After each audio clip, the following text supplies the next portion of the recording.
Tidak bisa disangkal saat ini sudah terjadi krisis pangan di berbagai wilayah dunia. Kali ini, masalah kekurangan pangan ini menjadi masalah serius karena dunia dipukul dari dua arah. Pertama dipukul oleh climate change, yang kedua dipukul oleh Rusia. Rusia menggunakan pangan sebagai senjata. Selain perang militer yang terjadi saat ini, juga terjadi perang ekonomi di mana Rusia diberikan sanksi ekonomi serta diembargo. Kemudian perang keuangan dengan cara bayar rubel berbasis emas. Dan sekarang Rusia menggunakan pangan sebagai senjata perang. Memang beda perang melawan negara berdaulat dibanding dengan berperang melawan negara yang belum berdaulat di mana pemimpinnya pada belum memahami geopolitik dunia plus belum menjalankan peran geostrategi negaranya secara mumpuni. Sahabat semua, video narasi kali ini didukung oleh ATM Dinaran, di mana rupiah Anda di Dinaran bisa menggunakan ATM untuk bertransaksi, di mana nilai rupiah Anda setara dengan nilai emas Anda. Dengan ATM tersebut, rupiah Anda bisa ditarik tunai di ATM GPN dimanapun dan digunakan sebagai alat bayar edisi dengan minimum rupiah senilai 3 gram. Maka ATM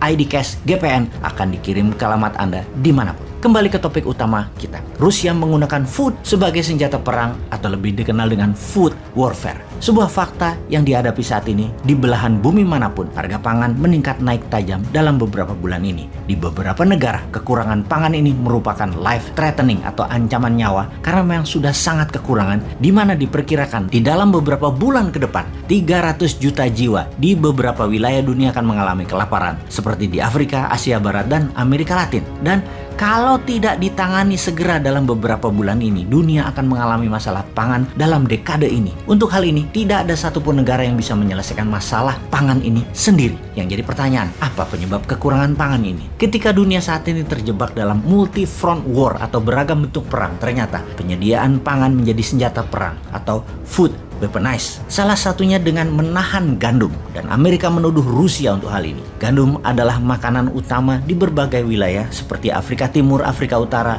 Asia Barat, Eropa, dan Amerika tentunya. Biden kemudian menuduh Putin untuk memenangkan perang. Putin membuat dunia kelaparan. Antony Blinken, Menteri Luar Negeri Amerika di PBB, mengatakan perbuatan Rusia menyerang dengan menahan ketersediaan gandum dan grain memukul pangan dunia hingga minus 10% pengaruhnya dan membuat naik harga pangan dunia hingga 15% dalam waktu 3 bulan ini saja. Juga akan membuat 300 juta manusia kekurangan pangan di dunia akibat langsung sebagai sandera perang Rusia di Ukraina ini. Setidaknya saat ini 40 juta warga Ukraina sudah kelaparan. Jadi bagaimana sih cara militer Rusia memainkan food supply dunia ini? Salah satunya adalah menahan persediaan pangan di pelabuhan Rusia dan Ukraina. Tinggal Odessa, kota pelabuhan yang belum ditaklukkan. Mariupol sudah berhenti operasi pelabuhannya.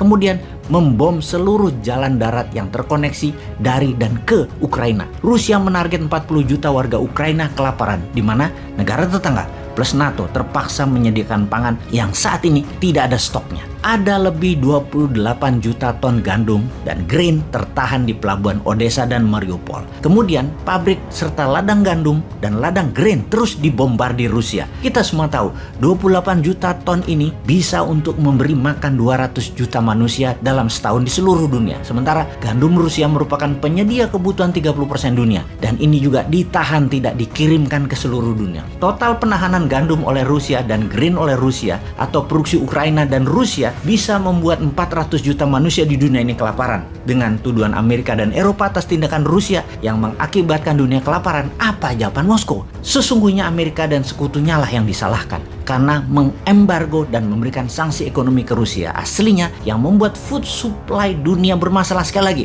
adalah perilaku Amerika dan sekutunya yang mengembargo dan memberi sanksi ekonomi ke Rusia. Ada lebih 10.000 sanksi ekonomi dijatuhkan ke Rusia yang membuat bukan saja gandum tidak bisa dikirim, namun banyak lagi jenis pangan lain yang terhalang, terdisrupsi ketersediaannya dan distribusinya. Ukraina Rusia penghasil biji-bijian, gandum, jagung, dan minyak bunga matahari yang sangat mempengaruhi dunia. Ketika Guterres, Sekjen PBB, minta Rusia melepas produk-produk tadi, Rusia minta sanksi ekonomi ke Rusia juga dicabut. Sebuah tawar-menawar yang setara dan kejam tentunya. Itulah tindakan negara berdaulat. tidak bisa ditawar dalam arti sebenarnya. Medvedev, wakil Rusia di PBB yang juga mantan presiden Rusia, mengatakan nggak adil kalau kalian mengsanksi ekonomi rakyat Rusia tetapi kalian minta lepas pangan untuk kepentingan kalian. Itu tindakan dan permintaan yang aneh. We are not idiot. Kalimat "kami bukan orang bodoh" merupakan ucapan tantangan kepada sekutu dan kepada NATO. Semua ini membuat jutaan manusia beresiko maut. Seharusnya food bukanlah senjata untuk membunuh manusia dan